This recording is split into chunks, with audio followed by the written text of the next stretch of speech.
Before we wrap up tonight's show, I want to read out some of the forwards that I have received in the last 24 hours. Here's the first one. Breathing Delhi's air is as bad as smoking 10 to 15 cigarettes a day. Here's another one. Men smoke cigarettes, real men smoke cigar, legends stay in Delhi NCR. It's not a joke. It is a reality of people living in India's national capital region. Delhi NCR is home to more than 30 million people, and every year, come winter, these people breathe toxic air. Earlier today, the air quality index touched 500 in some parts of NCR. AQI 500 is categorized as severe. Today, schools have been closed.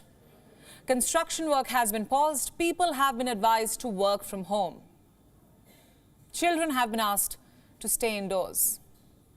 Some cars have been stopped from plying on roads. So in many ways, life in India's national capital region has come to a standstill, and all because of poor air quality, because of air pollution. It is slow poison. Prolonged exposure to Delhi's air can harm your health. This is not a new story. It can lead to lung problems, low immunity, increase your blood pressure, even cause cancer. It's that serious. Especially at risk are those whose jobs involve staying outdoors, working outdoors, like delivery agents for that matter, street vendors, traffic volunteers, rickshaw pullers.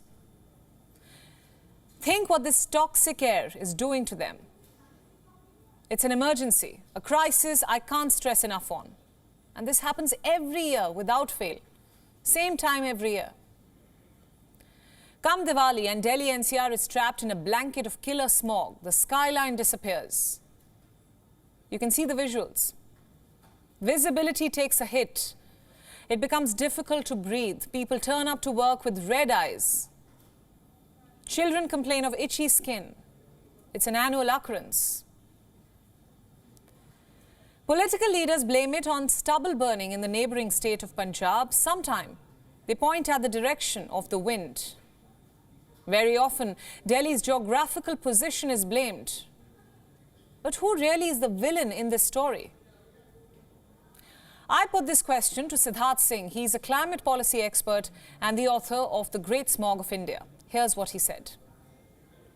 The unfortunate reality of Delhi and much of North India is a result of its unique geography and the human-induced emissions that happen. So basically, we're talking about a constant level of pollution from traffic, from industries, from power generation.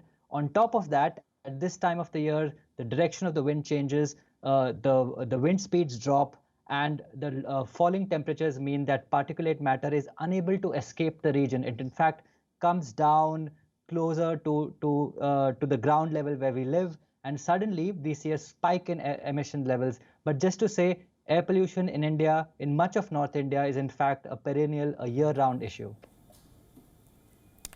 It's a problem that's unique to India's national capital region. Other capital cities too have cars. They also have industries, construction work. But somehow the people living in other capital cities manage to breathe good, clean air.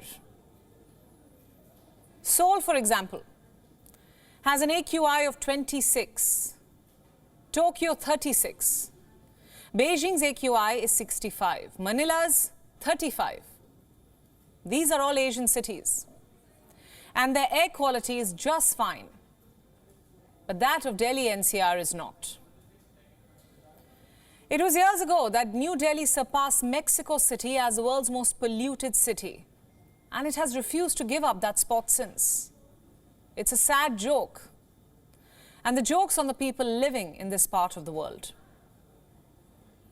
According to one estimate, pollution kills 24 lakh people in India every year.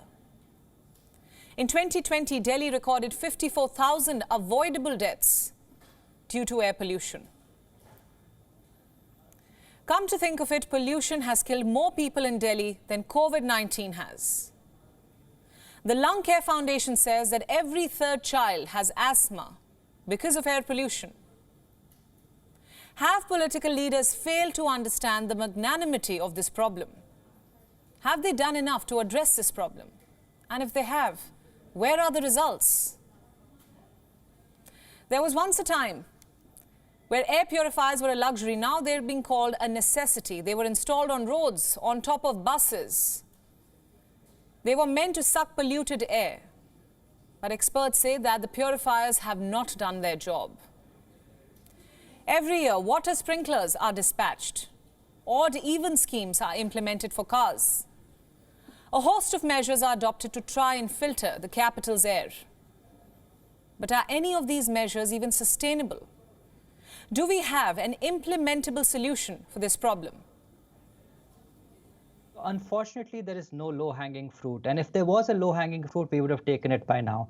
Unfortunately, we need some form of structural changes to the way we do business, to the way we travel, to the way we produce things, to the way we generate electricity, and of course, to the way we farm. There are a few things that we could do in the short run that could have a maybe 5 or 10 or 15% impact, but we will really need to rethink the way we do business in the country. For example, a country like India, where air pollution is such a major problem, killing almost 14 lakh people year after year after year, we don't have a clean air mission that would incorporate the principles of clean air into everything we do. For example, before we grant industrial licenses, before we come out with a new agricultural act, are we thinking about air pollution? The unfortunate answer is no. So we will need to have a mission mode approach towards air pollution, the way we have had a mission mode approach to a few other aspects of society. So these are the kind of issues that we will need to tackle at that level. Here's another question. Should you wait around hoping for political leaders to do their job? Or can you do something to limit the harm caused by Delhi's toxic air? The good news is you can.